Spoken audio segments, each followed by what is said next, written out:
How to fix TikTok Facebook login problem.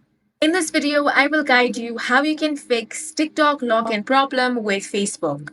If you're trying to log into TikTok using your Facebook account and you're not being able to do so, then there might be a couple of reasons behind this.